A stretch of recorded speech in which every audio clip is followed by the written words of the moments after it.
Good evening and welcome to Sunday Night Satsang with myself, John Homewood, and Michelle McLennan. Hi, everybody. Michelle. Hello to you. Welcome to this evening's Satsang, where tonight we're going to be talking about Time. It's all about time. It's all about time. That's the theme for tonight. And we'll be looking at time and how important it is to us. So welcome. And as you join, if you just like to type up who you are and where you're watching from, we like to know. And if you haven't subscribed to our channel, please subscribe and click the like, the share, and the bell button. Hey, the bell button. On YouTube, yes. On YouTube, on the bell button on YouTube, yeah. Hi, everyone. Hello. We see some people joining. Just wait a few moments while people connect. Hopefully you've all had a nice relaxing weekend. We've had beautiful weather most of this weekend. Really beautiful weather. It has been. Hey. Yeah, we are. Excuse me. So welcome. Yeah. Hello. Yeah. Hi, Diane. Hello, Di. See Marlene there? Yes. Claire Cockett. Hi, We'll Claire. make out some faces and the little Yeah, icons that tiny, come up. because we're used to some of those faces. Yeah. All right. Shall we start? Yes. Hello, Marlene. Hello.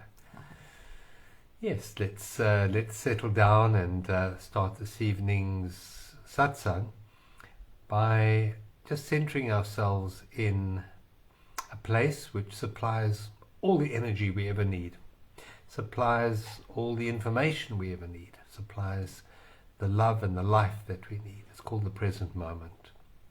And meditation can be done like we're going to do it now, but the ideal meditation is just to be present as you move through your life and as you move through your day. But we practice a bit of a sort of formal meditation here, just to anchor that state in our awareness. And the idea is to like invest in your bank account, fill your bank account up with this presence, with this peace, and then take that out into your everyday life. So your everyday life becomes an expression of meditation, of no mind, of living in presence. But we do start out with a formal meditation.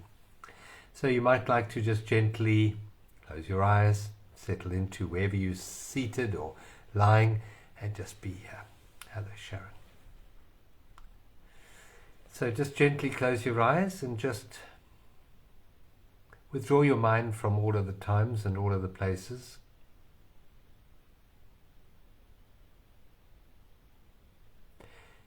And become aligned with just this moment and the life in this moment, here and now. And as we do this meditation, there are really two parts of the meditation. There's the words that get spoken. So there's the act of listening to the words, to the substance, and maybe processing that through a certain level of understanding, which is good. And then the other part of the meditation is the spaces between the words, the stillness. And true meditation is to connect directly, not through any understanding, but directly through experience, with the space, with the emptiness.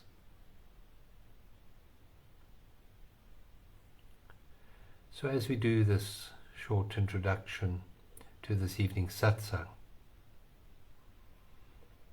we honor both the form, which is the form of the words,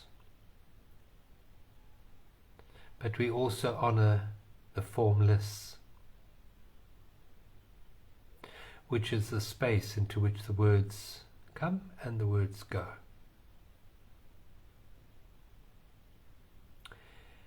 And as we do this, so we realize that the formless is primary and the form is secondary. For while the form arises and then dissipates, is born and then dies, the formless is always here, never moves. It's the no-thingness out of which all the thingness arises.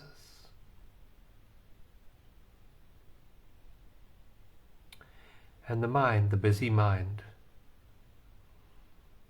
only focuses or values form, thingnesses, things it can label. And it overlooks the spaces between the form. It overlooks the stillness, the quietness, the emptiness. But in the satsang tonight, let us be more aware of the formless, of the stillness. And as we become aware of stillness, we find in that stillness our being. While the form is always relative to doing, the formless is being itself. So as we start this evening with meditation, let us expand the formless in our awareness and gradually start to merge the awareness of who and what we really are with the formless, delaminating our attention from the form, from the body, from the name, from the history, from the future, into the formless, which is presence.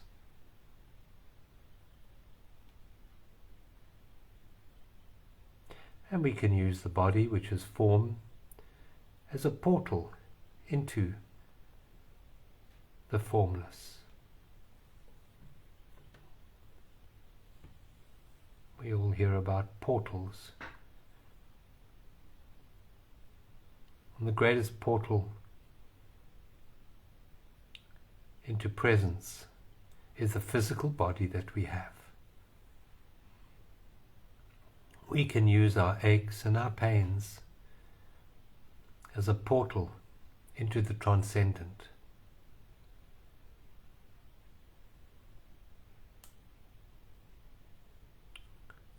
Let's take a deep breath in and a beautiful long breath out. And in the out breath, let's settle deeper into the stillness of just this moment here and now.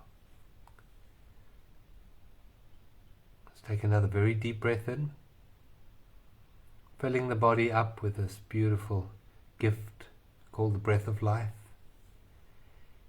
And then let's release. Let's let go of all other times, all other places. Let go of thoughts and worries and concerns. Just drop them in this moment. Let them go. Take another very deep breath in, right down to the toes this time. And that beautiful long releasing breath out, letting it go, letting it go.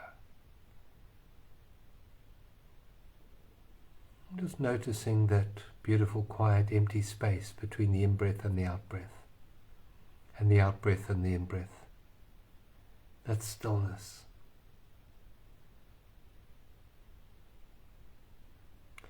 There are many things we might yearn for on this human journey, but let's not overlook the most valuable, which is stillness, which is inner peace, which is being. And in truth, everything that we yearn for, the mind thinks ultimately will bring us more being. But the greatest cosmic joke is that being ultimately is who you are and can never be given by any thingness. Being is accessed directly in the space between our thoughts.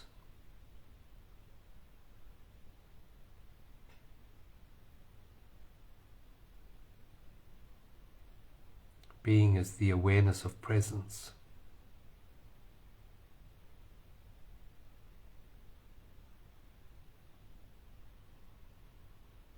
All our challenges and all our problems arise in the world of form, and the solution to all our challenges and all our problems lie not in the world of form, but in the world of the formless, in the spaces, in the emptiness, in the alignment with being, with presence, in the space which the mind overlooks. There lies the greatest power in all of creation. It's called life. In the space lies the realm of the miraculous, where true healing and true transformation take place. The source of all our needs come from the space.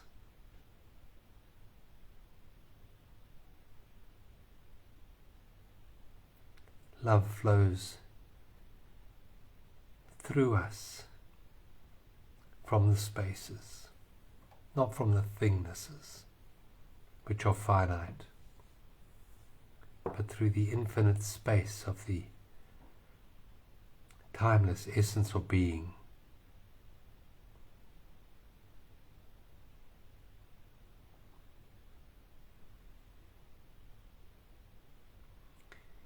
And as we align more with the space, with the timeless essence of presence, so we become the portal for love to flow into this world, this dimension, here and now. And that is the greatest work that we can do at this time, is to be the space for life to flow through. The incredible intelligence that beats your heart, that digests your food. This intelligence flows through us in the stillness of our being.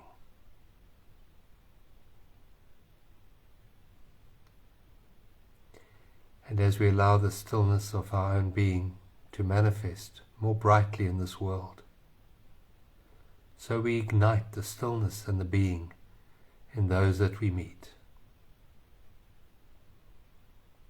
And so, like a ripple, this light radiates out into this world, this human experience. And it all takes place in the timeless essence of presence.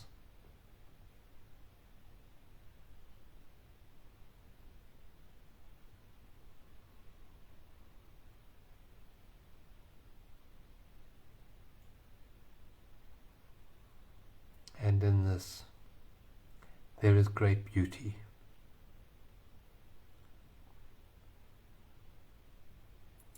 Take another deep breath in.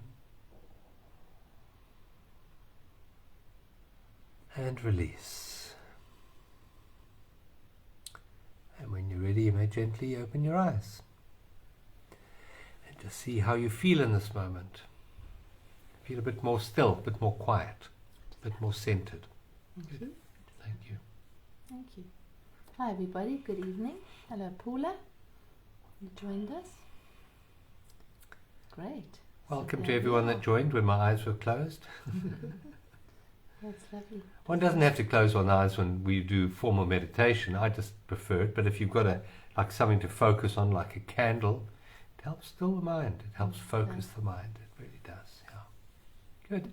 Let us know how you're feeling tonight. We like to know how you are. So let us know in the comments section. Hello, Leslie. Hi. Thank you for the hearts. Yeah. Thank you for the hearts. Yeah.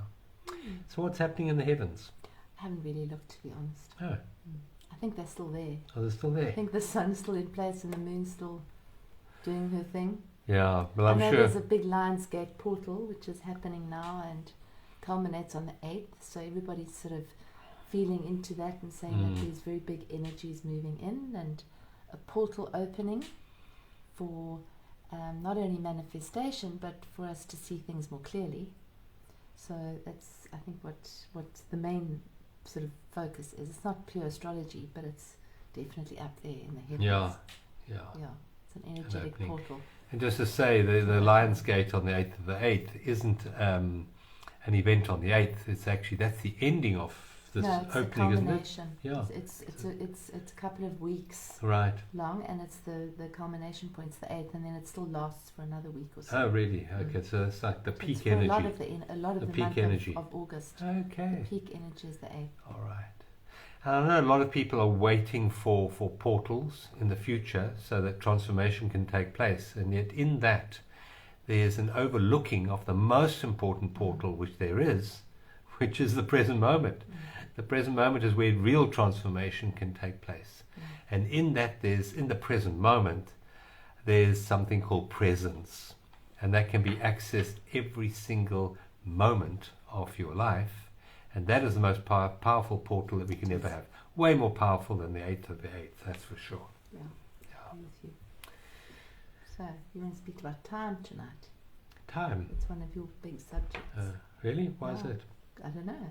You tell me. Timeless. There's a really good comedy film which I think we mentioned before. It's called About Time. Yeah. And it's made by the same makers who made Four Weddings and a Funeral and Notting Hill was called, yeah. And they made this one called It's About Time. And if you haven't seen it, please watch it. I don't know if it's available on Netflix. It used to be. I'm not sure if it used still to be, yeah. But it really is absolutely brilliant. It's comedy, but it has such a profound truth in it. We won't spoil it for you, but get it. It's good to laugh, and it's good to see the message that's portrayed in that movie. It's about time. It's about time. Yeah, and I think the subject, It's About Time, is just talking about time, and also it's about time, which is, it's about time to do what, or to be what, or to, what's it about time for? So we just thought that we'd chat about time. So time's often sort of misread in a lot of respects. Because time is seen as linear. Yeah. If this happens, then this happens, then this happens, then this happens, and time's not linear. Isn't time linear? No. My watch says it is. I know it does. So time is cyclical. And we're in a cyclical rhythm all the time. So our bodies are in a cyclical rhythm, the planets are in a cyclical rhythm, even our days. We go through a beginning and an end every single day. It's a cycle. Each day is a cycle. Each breath is a cycle. So to look at time as a linear thing, that if I do this and I get to this, then this will happen, is not accurate, because it doesn't work like that. And we also, we're spiraling up into different areas of our evolution as well, as a planet, as a people, as a humanity. So it's just an interesting way of looking at the world. Yeah, how do you look at time? From what I understand, is this modern way of looking at time as a linear projection into the future, going on and away from where we are now, was a fairly recent invention, about 3,000 years ago. Up until then, most indigenous cultures, most even highly developed cultures, looked at time, as Michelle said, in cycles. And if you go back into the Indian philosophy of Vedics, for example, history wasn't linear. It was all. So what they would do is they would recreate history again and again, just change the names of the kings or whatever. Around and around and around they would go, because they knew that. And then along came the modern financial system that we have, modern, going back about 2,000-3,000 years, believe it or not. And then we started working on this linear progression, and eventually from that came something marvelous called compound interest. Compound interest relies upon linear time. And I know from the Mayans, for example, in their culture, which was on cycles, not on linear time, every 52 years you'd come back to a reset point, for example, in their culture, and all debt would be reset. So every 52 years, all debt was forgiven, and you'd start again, because it was just cycles. So compound interest didn't work too well in their culture. And I know in a number of cultures, interest is actually it's not allowed. It's actually forbidden, because it is a way of rewarding those that have and taking away from those that don't have. So it increases impoverishment and enrichment. So that's the world that we have been living in for the past 2,000 or 3,000 years, and yet we're now shifting. And it's about time we shifted, I would think. It is about time. It is about time. And then, did you want to add something there? No, I was just sort of thinking about the cycles, astrologically. If you look at, we are not separate from the universe. So we're on this little blue spinning ball, what looks like from space. But we are circling the sun, and the moon is moving. So there are different cycles. So a lot of people sort of think of astrology as, okay, well, when is this going to happen? And they kind of think that it's going to be an exact date that's going to begin and end there. And it's not, because there are so many cycles within cycles. So, I mean, you've got a day cycle on our calendar time. You've got a month cycle, which is the moon cycle, a year cycle, which is the sun cycle. You've got a cycle, for example, for Saturn, which is the planet of maturity, which is 29 to 30 years. And then you've got an outer planet like Pluto, which is 250 years. And each time one of those planets does a cycle, there's a shift. There's a shift in consciousness. There's a shift in our awakening process. There's a shift in our evolution. And so it's broken up into little cycles, and then you could take it right down to a millisecond as well. But if you look at the bigger cycles, that's what we look at and we follow in astrology.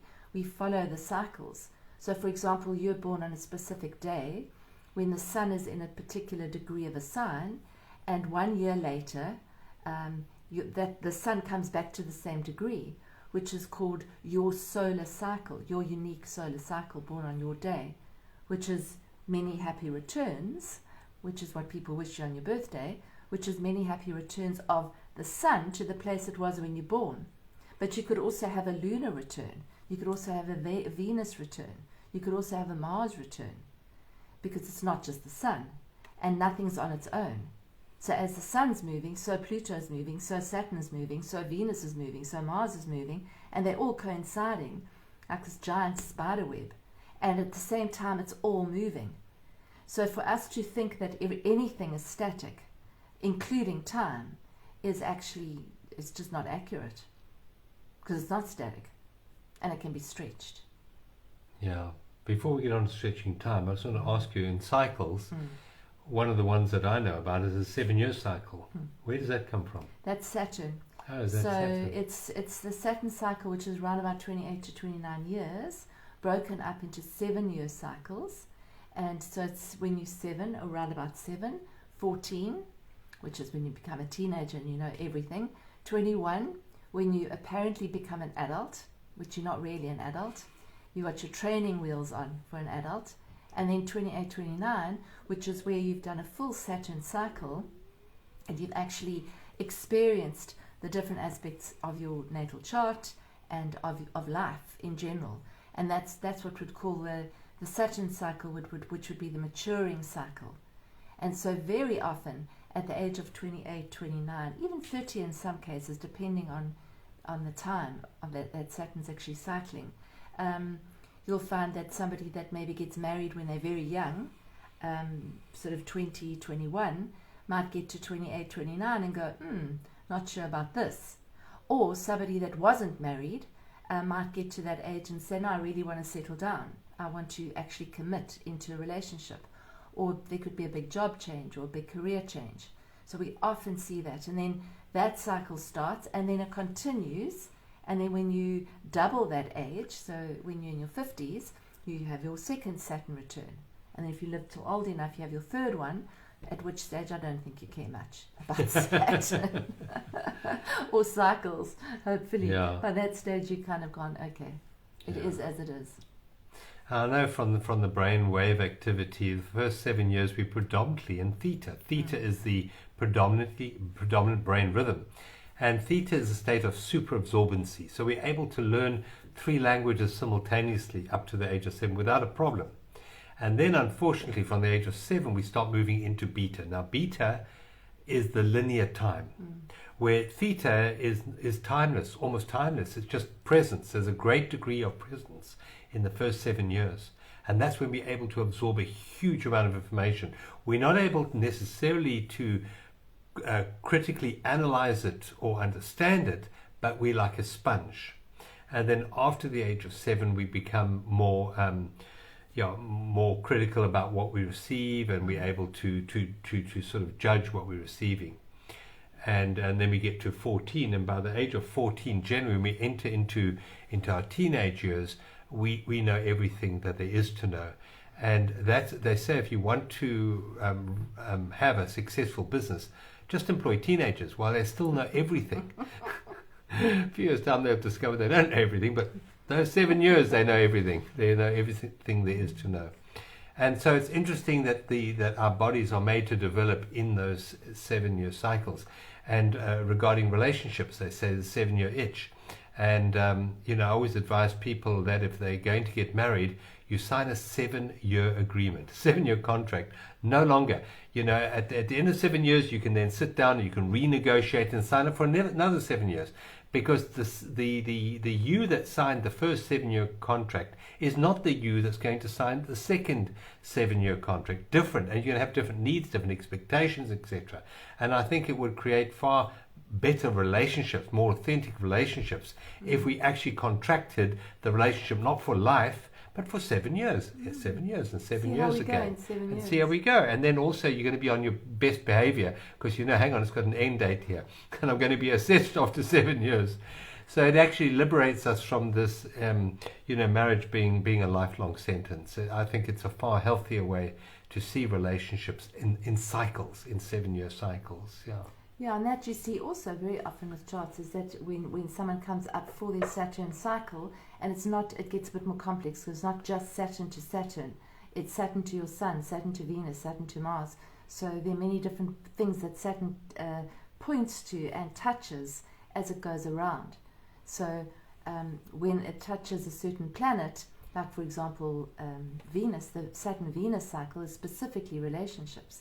So very often you'll find someone getting married on a Saturn-Venus conjunction or square, and then 7 or 8 years later, there'll be a reassessment point. It doesn't mean you need to break up, but it does mean that usually there's a stepping back going, where are we? Where have you grown to? Where have I grown to? How can we live more compatibly? Or where do we need to give each other more freedom or more support or whatever it is? So that's natural. It's a natural process, and we sometimes see it as wrong because, there might be a wobble in our relationship or our business, but it's actually perfectly normal for that to happen in the world of form, that we actually look at it and say, is this still working? What needs to be shifted? What needs to be tweaked? So that's a very, very, very strong cycle. And it's Saturn, for example, is known as Father Time because he's like the archetype of Saturn measures time. So that's just one way of looking at time. But it's cyclical because you do your first one and then you do your second one, then you do your third one, and hopefully by the time you've got your second one, you have more knowledge, you have more wisdom, you have more maturity, so that you can look at the issues in your life and not see them as punishment, but see them as opportunities to grow and evolve And that's what we're doing here. Yeah. And also going back to relationships, when you get married, you say, till death us do part. So let's look at it this way. Let's say, well, every seven years we have a mini death. We have an ending of a cycle. So that would be a very good way. And it's like, if you a relationship, marriage or otherwise, is in fact a vehicle for you to get somewhere and to experience each other through that vehicle.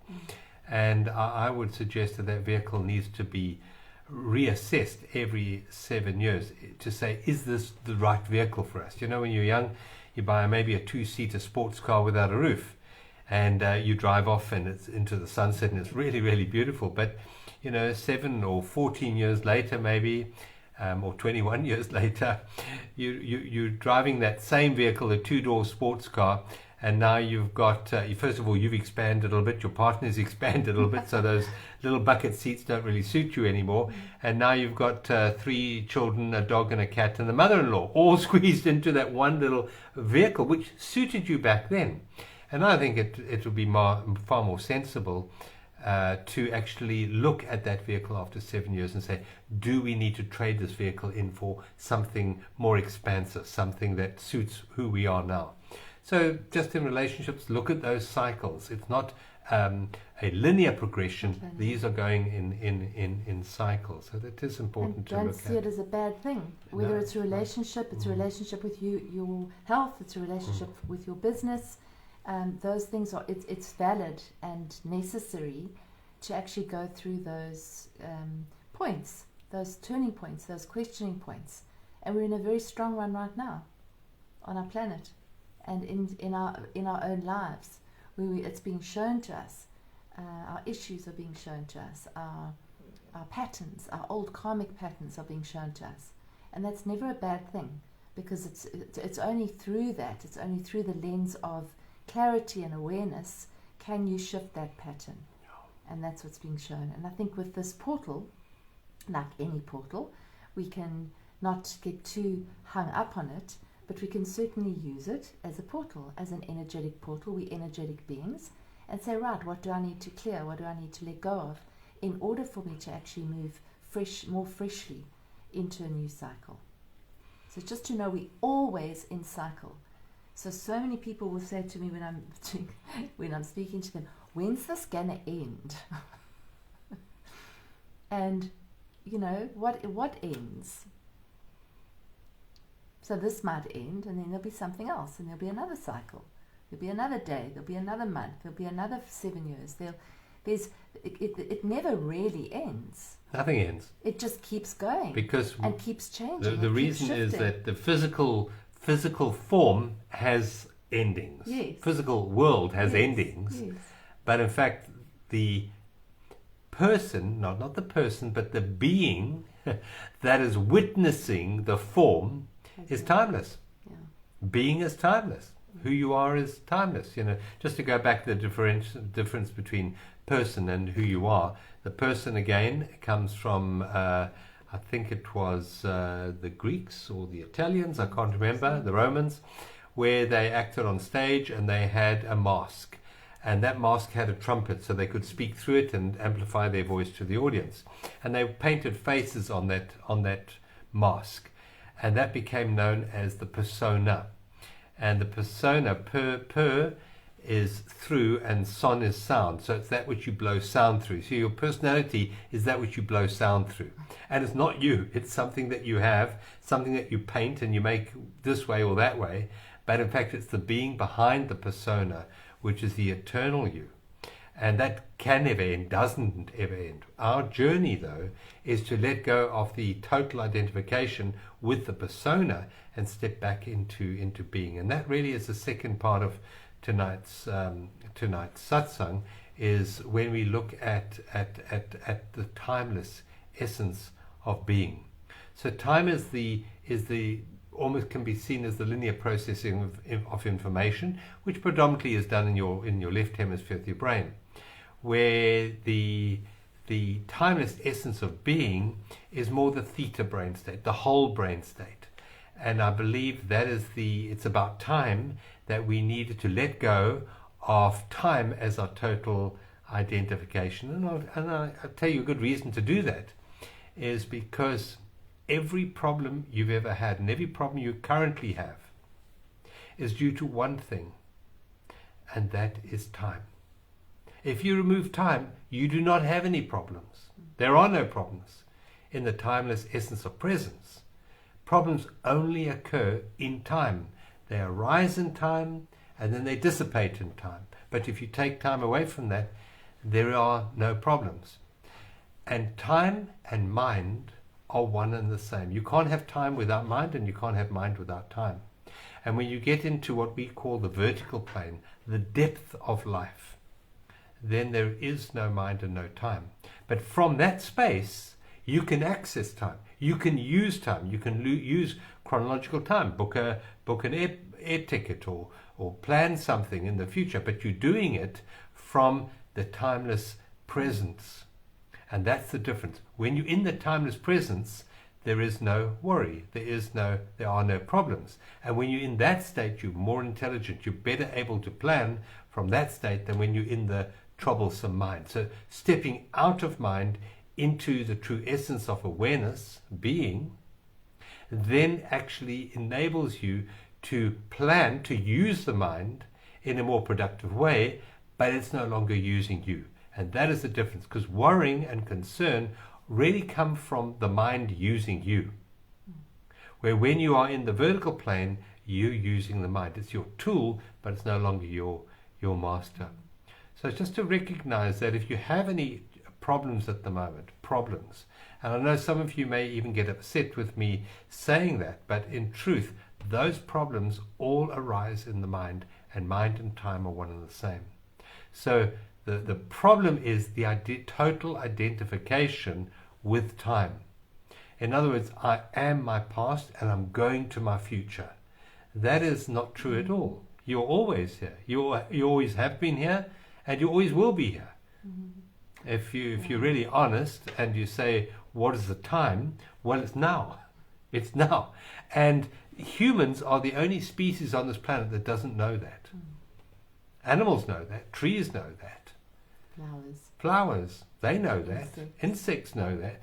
Mm-hmm. But we don't know that. Because we've got this troublesome brain, mind. That loves working with time. And also just, because our mind, or our linear part of us, which is the time part, will say, well, I'm waiting for this to happen. And then when this happens, which means that we're on the horizontal, you're hurtling towards some unknown outcome that hopefully will make things better.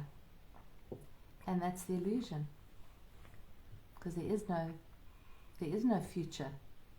There is no time. There's no future and there's no past. The past is an illusion and future is an illusion. Because you can never be in the future from here. Because when future arises, live in the future. We live so often in the future. When future arises, it's the present moment. Yeah, when you think of the past, you're doing it from the present moment. You can't access the past from anywhere else other than the present moment. You cannot access, or you cannot project, and you cannot predict anything other than from the present moment, from the timeless essence of being. And we have lived in a society and a culture, and we've been educated to rather believe in the story rather than the real essence of being. We've honored the human and has forgotten the being, and that's why we suffer so much. I mean, I was looking at figures the other day of antidepressants, and the figure I used to hear was in America there were like 43 million prescriptions of Prozac a year. And then I heard in the last 3 years with the whole lockdown and all of that the average number the actual number of prescriptions for antidepressants has now risen to 330 million prescriptions of antidepressants a year now. And the primary cause of that is time. The primary cause of all of that is time. And so America, which is very, very time orientated, very future orientated, very past connected, is in a very depressed state, a very anxious state, a very worrisome state. And you go to indigenous cultures where they haven't been infested with watches and timekeeping. There's no such thing as depression. It cannot occur because there's no time.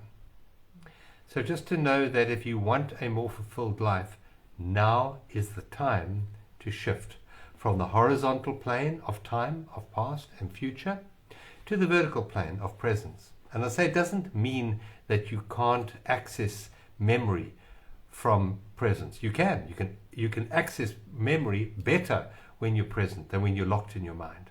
And you can plan better for future when you are present, rather than being locked in the progression, as Michelle said, always looking for something out ahead of you to bring you something that you haven't currently got. And it's a moment by moment process coming back to this moment. So it's to just know that as soon as John said, as soon as we go into concern or worry or anxiety, fear, we've gone into the future. So if there's something you can do about it and address about the future, then fine. But sitting worrying about the future when there's nothing you can do about the future in this moment is just, it's a waste of energy. The same as sitting thinking about the past over and over and over again, because you are depleting your own resource of energy. So if you've got 100 units of energy, let's just say 100 units of fresh energy coming in every day, and you spend 30% of that in the past or 80% of that in the future, how much time, how present are you? And if you want to create something new, form a new business, a new relationship, a new home, build something, you need your energy fresh. You need fresh energy. So if your energy's gone hearing off into the future or the past, we've just got to know that our bank balance, our energetic bank balance, is in deficit. And then we get tired and then we get stressed because we don't have any, we feel like we haven't got any energy, we're chasing our tails. It's because we're living in the future or we're living in the past. So to restore our bank balance, we need to keep bringing ourselves back. And that's where awareness comes in. Because as soon as you become aware of, oh, I've just gone into the future, that's the moment. That's the shift. Because I think a lot of us are waiting for a big shift. It's going to like suddenly be an enlightenment moment, which doesn't happen to everybody. It happens to a few people, but not very many. So most of us, it's moment by moment, that shift. That's my experience. Well, the shift is really from time into presence. That's the real big shift. And in your example you gave there, you said living in taking your energy from presence, because that's the only energy there is. There is no other energy other than presence, which is life. Life is always here, always now. And we're taking, in your example, 30% and investing it in your past. And then you said we're going to invest 80% in the future. Then we're in deficit. And then we're definitely in 10 points in deficit there. And what that deficit does is it drains you. It absolutely drains you. And you've got no energy left for living your life with joy, with peace, with gratitude, with love. There's no energy left for that because you're in deficit. No. So just to realize that the only energy that there is, the only time you can experience joy and love and playfulness, which is the theme for our Inner Space group this month, is now. Let's shift to make the present moment more valuable than yesterday and tomorrow. I know we've been programmed through our education to value time, to value particularly future. I know as a kid being grown up, it was always think about tomorrow. Think about tomorrow. Always think about tomorrow. And that robs you of the joy and the playfulness of just this moment here. The love is contained only in presence. The more present you are, the more you experience love. That's just the way it is, because love is only ever here and now. Love isn't in the past and love is not in the future. Love is now. And there lies peace in the present moment and joy. All of these things can only be experienced in the present moment. And I think people who have been through calamities and very serious life-threatening accidents and illnesses, many of those people have a major life shift because they realize that there isn't any future guaranteed. So they then sort of squeeze through the eye of the needle. They surrender. It's okay, I'm surrendering the future because I don't know if I have a future. I might have a week or a year or a day. And so many people that I've spoken to who have been through particularly sort of life-threatening diseases and stuff like that have said it's the best thing that ever happened to me in terms of my soul's evolutions, in terms of my spiritual connection. It's the knowing that this is the only moment, so I can live it fully, as opposed to putting it off for tomorrow or the next day or the next day, or when I've got this, then I'll do it. When I've got a studio, then I'll make art. When I've got enough money, then I'll enjoy myself. When I've finished all this work, then I can actually relax. So we're putting off what we really want for tomorrow, which doesn't exist. Which never comes. And never comes. That's right. What is that? What about the bar, the beer? You go into the bar, and there's a sign there, free beers tomorrow. So you go back tomorrow and you say, I want my free beer. They said, no, but can't you read? It says free beers tomorrow. And that's, we're always doing that with life. And I'm saying, yes, do the planning, but do it now. Live your life now. Don't wait for those plans to come to fruition before you start living your life. Live now, in this moment, and to honor the stillness, the presence of this moment, here and now. The sacredness of life is only ever here and now. Your direct connection to the divine is only available in presence, not available in time, only in presence. So it's about time we start to honor the timeless essence of being rather than the story that we've told ourselves about past and future. And honor our energy. Yeah. Honor life. Honor our life force. Yeah. And life is now. Because if we are living in the past and the future, we're not honoring our life force. We're not honoring our energy. Yeah. So we're feeding ourselves with food, hopefully, and maybe we're getting some exercise and we're getting enough sleep. But what about our energy body, which is actually who we are? What about that? And if our energy is not here, then we're not honoring that. And then it's going to be depleted. So it's about time that we honored that.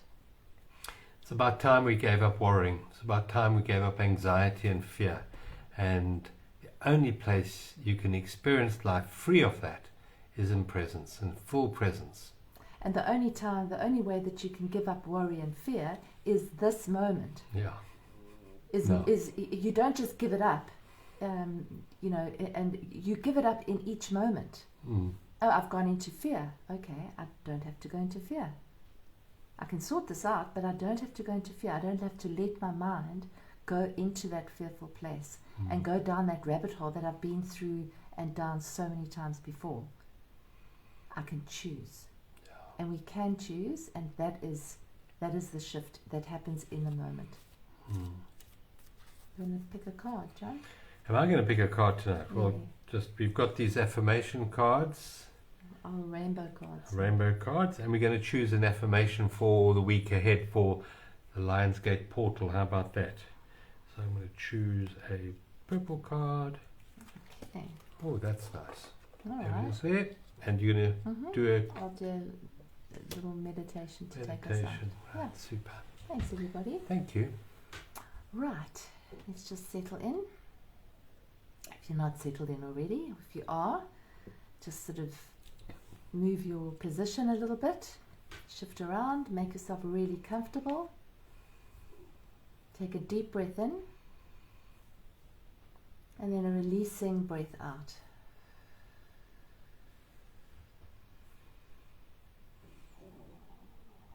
And another beautiful deep breath in. As you breathe in, allowing your belly to expand out, and then bringing that breath all the way in to the top of your lungs, and then breathe it all out. And as you exhale, allow your body to start to relax. And just bring your attention now to your breath. the normal breath as it comes in and out in perfect cycle and rhythm. Each breath is its own cycle of in and out.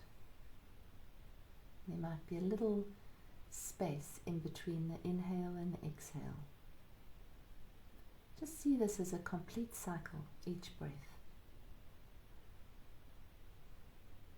And with each inhale, you're bringing in fresh energy, and with each exhale, you are releasing what's no longer needed.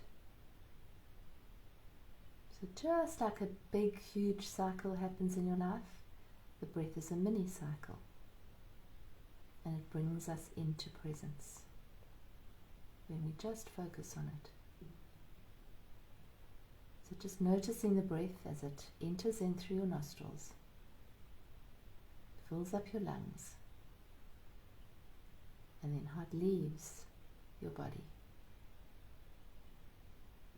Feel the release as it leaves, and the newness as the breath comes in again, like waves on a beach, in and out. Beautiful rhythm, just like your heartbeat is a rhythm, your unique rhythm. And when we bring ourselves into alignment and into presence, we start to align with the heartbeat of Gaia. Start to align ourselves with the perfect order of the universe.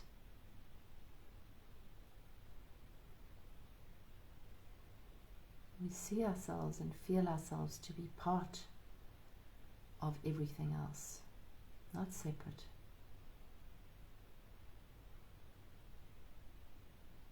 Just as the planets move around us in beautiful order, so do the cells in our bodies, the atoms, the molecules, the blood. This is not a random universe. It's a beautifully coordinated dance of life.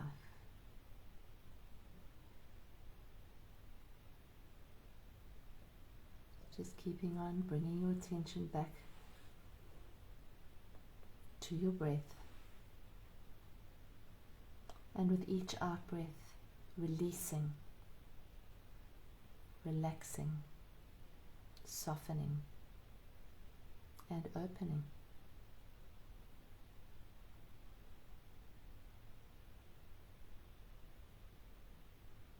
Bringing your focus to what you can hear in this moment, without attaching to any stories about what you can hear, just bringing awareness to the sounds that are coming in through your ears.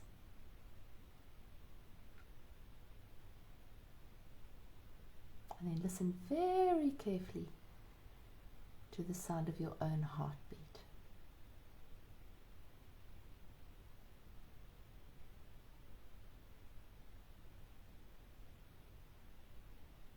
Start to get a sense of this peace that lies beneath the drama. And this is our affirmation card for the night. I choose to see peace instead of drama. Feel that. I choose to see peace instead of drama. Feel that peace. Let this peace fill you up.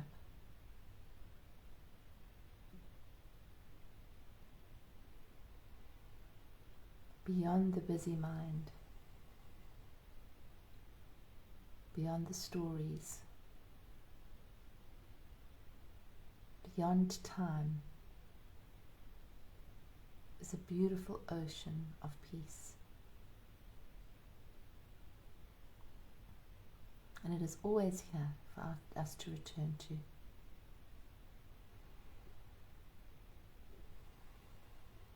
I choose to see peace instead of drama.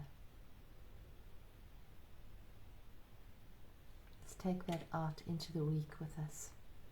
Each day of this week, each moment that we're aware of it, let's bring our focus back to these words. I choose peace.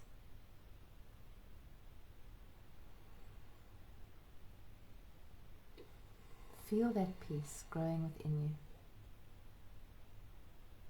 It's a beautiful, silky, silent, serene energy, which is your essence.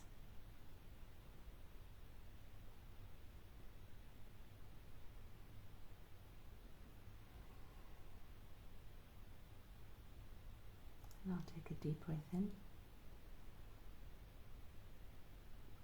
And a nice big long breath out. You can rub your hands together. And when you're ready, you can gently start to open your eyes. Thank you. And if you take that energy through the Lion's Gate portal, you will find great return in peace and joy and love in your life. Thank you for being with us tonight. I'll post a copy of that affirmation up on the Facebook page, and let that be your guiding light for the next the next week ahead. Thanks, everybody. Thanks for being here. Lots of love.